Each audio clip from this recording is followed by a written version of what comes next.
The new iPhone 13 just dropped. The small one, iPhone 13 mini, costs $699. The big one, iPhone 13 Pro Max, costs $1,099. And you know what? That is too much money. We all know how profitable the iPhone is. But do you know that Apple is not thinking big here? If they want to hit the big time, I mean Rockefeller big, the richest person in humanity big, Thanos big, they should give it away for free. Yes, you heard that right. The iPhone should be free. No, don't click away from the video. Because there is merit to this bonkers idea, even for Apple. Especially for Apple. So hear me out, please. Everyone wants the iPhone. That the iPhone is popular and desirable is an understatement. People love iPhones so much. Most of the time, those who are not buying iPhones are choosing Android because they can't afford it. I know, that sounds terrible and not entirely accurate, and it probably is. But only just a little bit. If the phones weren't so freaking expensive, everyone in the world would just get an iPhone. And I mean everyone. Even those hardcore Android fanboys. Maybe it made sense in the earlier days to keep the prices high. Apple kept it exclusive. That helped create an aura around it, more than anything else. Over the years, they perfected the art of exclusivity. They created and nurtured an awesome brand. Remember those queues outside the Apple stores when a new iPhone launched? Their brand value is unparalleled. It is bonkers. And it is not just the brand. The phone itself is a superb piece of hardware. It is slim, made of premium materials, with really good internals. It is well put together, and it looks the part. The iPhone is still the industry benchmark when it comes to premium phones. The story continues with the software too. Everything just works. Of course, there are gripes, and the competition has caught up really well. But the iPhone iOS pairing is still just brilliant. All that is to say that the iPhone is a really good phone. You know what? The story doesn't end there. What about that famous, or notorious, ecosystem? That mythical walled garden which traps the iPhone user base, making them spend billions of dollars, apparently of their own free will. The numbers are staggering. Apple pulled in $275 billion in 2020 as net sales. The company had over $190 billion in cash and marketable securities as on September 26, 2020.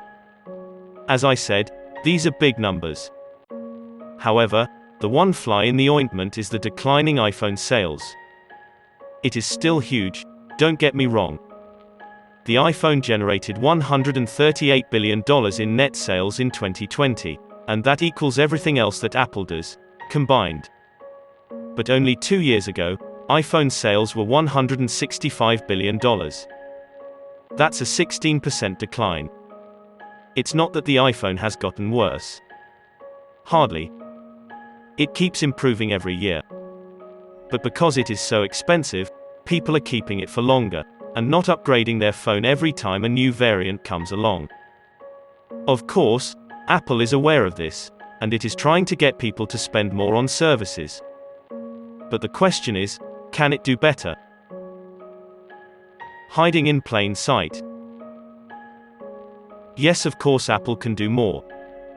And the dark horse of a solution, the App Store, is hiding in plain sight. Why is that, you ask? The answer is twofold. 1. Apple has barely scratched the surface when it comes to monetizing the App Store. And 2. Apple is a gaming company and the App Store is really a game store, which are the stepping stones into the Metaverse. More about that in a bit. The App Store generates close to $60 billion in gross revenue every year. It is a tremendously profitable piece of business, with over 75% profitability. But with the App Store, Apple may not have even scratched the surface. And that is because of how the revenue is generated. game apps accounted for 81% of App Store billings in 2016. And only 6% of App Store accounts generated 88% of App Store billings. And they spent in excess of $750 billion annually in 2017. Let that sink in just a little bit. People spent $750 billion playing games on Apple devices. In other words, Apple is a gaming company, and the App Store is a games store. Which makes it perfect for the metaverse. What is a metaverse? Apparently, it is the future of tech, and all the big names are running towards it because it should help the tech behemoths to make more money. Tech bros have been evangelizing about it for quite some time now. Facebook's Mark Zuckerberg calls it the embodied internet.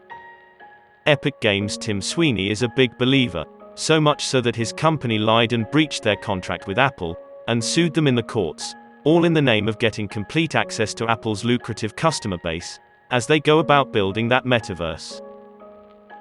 The Washington Post describes Metaverse as a massive communal cyberspace, linking AR and VR together, enabling avatars to hop seamlessly from one activity to the next.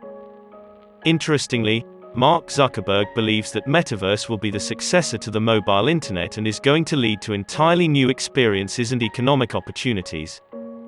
And as per him, the way to populate this virtual world is by enticing new users with cheap headsets. I'll take a leap of faith here and say that free, yet capable phones will be the key stepping stones towards those headsets, and in turn, towards the metaverse. Free the iPhone.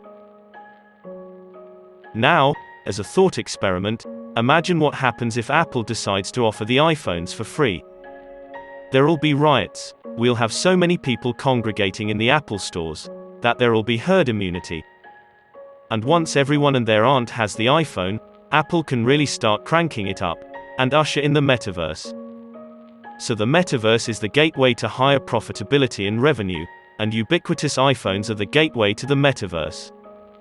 And the company which gets there first wins. Big time.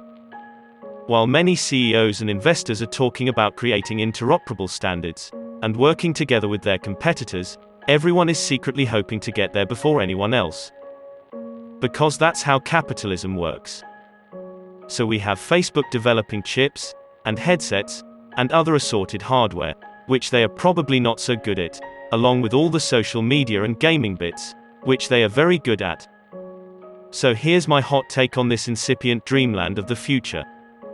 If Apple can put its phone in the hands of a large majority out there, it'll win the battle of metaverse.